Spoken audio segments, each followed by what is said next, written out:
Okay, a few thoughts on mental practice.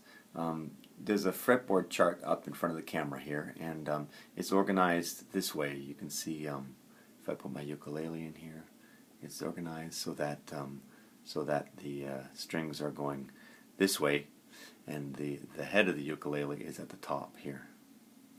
And up here, these are the open notes on your ukulele, and here you put your fingers between the frets to play notes on the neck of the ukulele.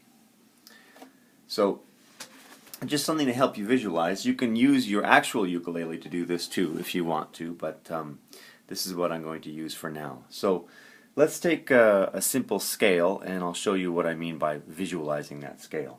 So in Ukulele in the Dark number 25, we talked about the major pentatonic scale. It went like this.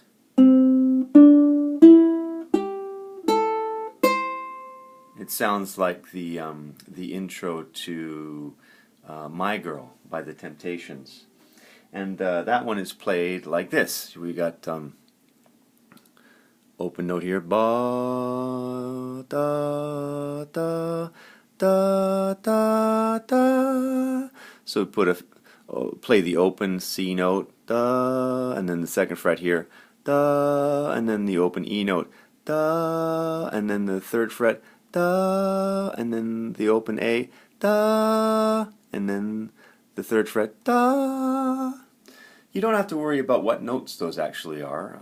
If you really want to, you can get a fretboard chart with all the notes on it, but I think it's simpler just this way to start. So you just picture putting your finger here, da da da da da da, like that.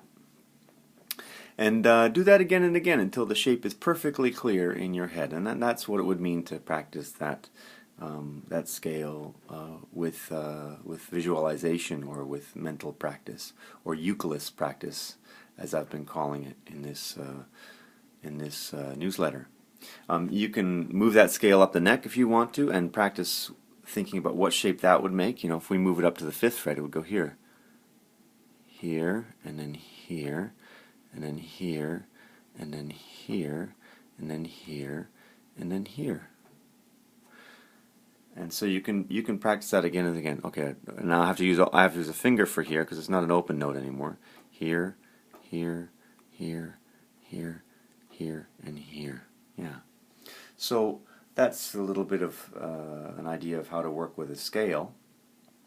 If you're working with chords, any chord, say you're having trouble remembering an E minor chord. Okay, well, an E minor chord. You can even look at the diagram and think, oh, okay, that means, and then put the diagram away and then go, I'm going to put one finger here, one finger here, one finger here, and I'm going to play this string open.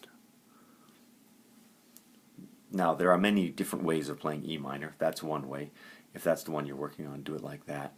Or you can try and remember a whole chord progression. Say you've got a chord progression that goes C, F, G7, C. You can go, okay, the C chord, I put my finger here.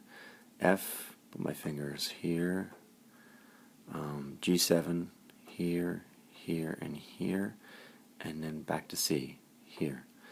You can even go through all the chords you know that way, and you may find that you can't remember some of them and you have to check them. And when you're working on this stuff, you might even need to go back to your ukulele to make sure, to check that the shape that you're visualizing is giving you the correct sound, but then quickly go back to visualizing it, and do that for a period of time, and then take whatever you're working on back to the ukulele and see if you've achieved an improvement in that area without actually practicing on your uke, which may save you a lot of wear and tear, and also allows you to practice when you don't have your ukulele in your hand. Okay, all for now. I'll see you next newsletter.